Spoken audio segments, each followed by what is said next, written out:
Ghislaine Maxwell est une jeune mondaine née dans un milieu privilégié grâce à son père et qui va se transformer en maquerelle à cause de ses fréquentations.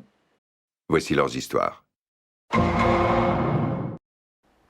Ghislaine Maxwell est née en 1961 à Maisons-Laffitte dans les Yvelines en France. C'est la neuvième enfant d'une famille nombreuse dont la mère n'est autre qu'Elizabeth Maxwell, historienne française, et son père Robert Maxwell, politicien et magnat des médias britanniques.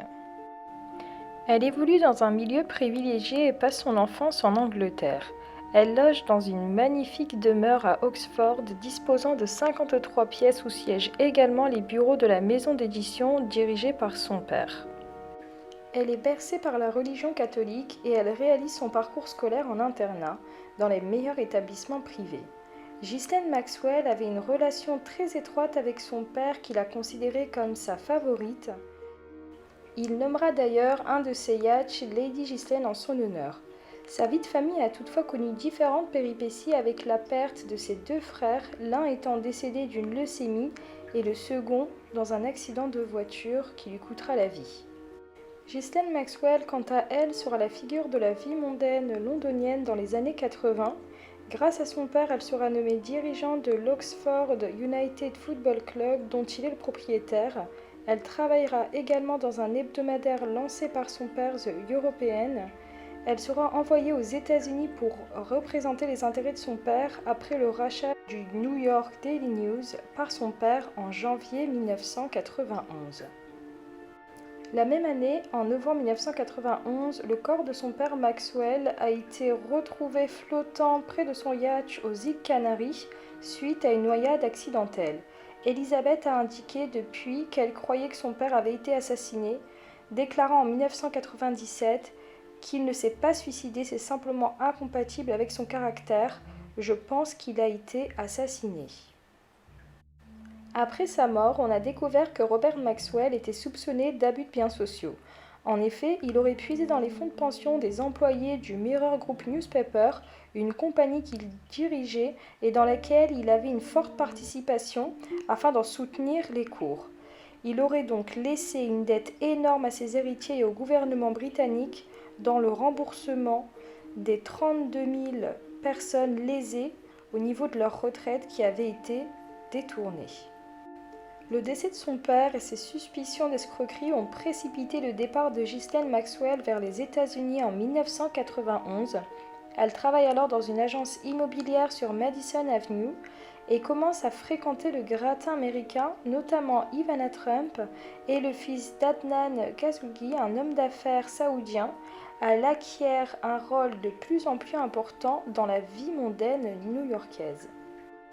C'est d'ailleurs durant l'une de ces fêtes qu'elle va faire la rencontre à New York après une rupture difficile du financier américain Jeffrey Epstein, avec qui elle aura une relation amoureuse de plusieurs années. Avec lui, au début des années 90, elle restera très proche de lui au cours des décennies suivantes. Ghislaine joue un rôle essentiel dans la vie d'Epstein. Elle passera de partenaire à assistante à meilleure amie, également chargée de recrutement. En effet, elle est chargée d'engager, de surveiller et de licencier le personnel d'Epstein dans les années 90. Elle a en parallèle des liens très étroits avec la monarchie anglaise, notamment avec le prince Andrew, le deuxième fils de la reine Elisabeth II. Elle lui présentera Epstein, avec qui il devient très proche et sont souvent photographiés à trois à des événements mondains. En 2008 et 2009, elle est éclaboussée par le scandale Epstein. Le financier est accusé d'avoir payé plusieurs filles mineures pour obtenir des rapports sexuels. Il plaide non coupable et est condamné dans un premier temps à une peine de 13 mois et se voit inscrit sur la liste américaine des délinquants sexuels. Cependant, sa peine est alourdie suite à des dizaines de plaintes complémentaires de jeunes femmes qui ont témoigné devant la police avoir été abusées sexuellement, violées et prostituées alors qu'elles étaient mineures par Jeffrey Epstein et d'autres personnalités connues de son entourage, dont Ghislaine Maxwell. Ce scandale éclabousse également la monarchie anglaise de par ses liens étroits avec le prince Andrew qui prend alors ses distances. Alors qu'elle a toujours nié toute participation au crime d'Epstein, en janvier 2015, la déposition d'une jeune femme nommée Jane Doe III, de son vrai nom Virginia Roberts, a affirmé que Ghislaine Maxwell l'avait recrutée et formée en 1999 alors qu'elle était mineure et lui a présenté Epstein afin qu'ils aient des relations sexuelles. Elle avait par la suite été prostituée avec d'autres jeunes filles mineures lors de fêtes sexuelles données par Epstein dans ses propriétés de New York, du Nouveau-Mexique, du Palm Beach et des îles Vierges.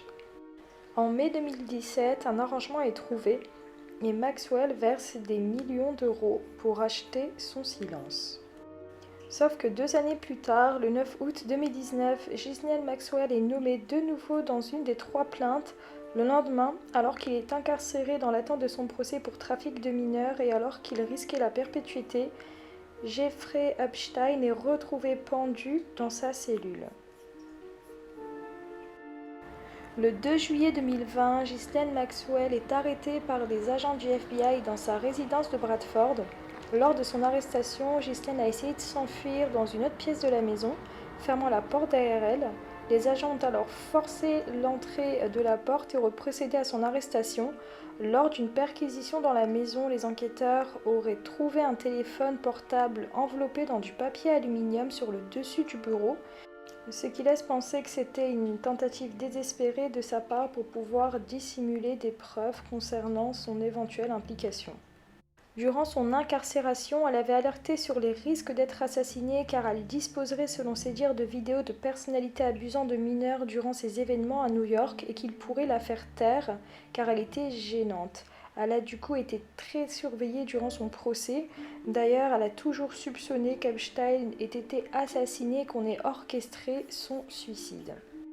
Lors de son procès, l'accusation décrit Ghislaine Maxwell comme étant une prédatrice sophistiquée qui agissait en toute connaissance de cause pour attirer et recruter des jeunes filles qui devaient faire des massages à Epstein dans ses résidences de Floride, New York et du Nouveau-Mexique.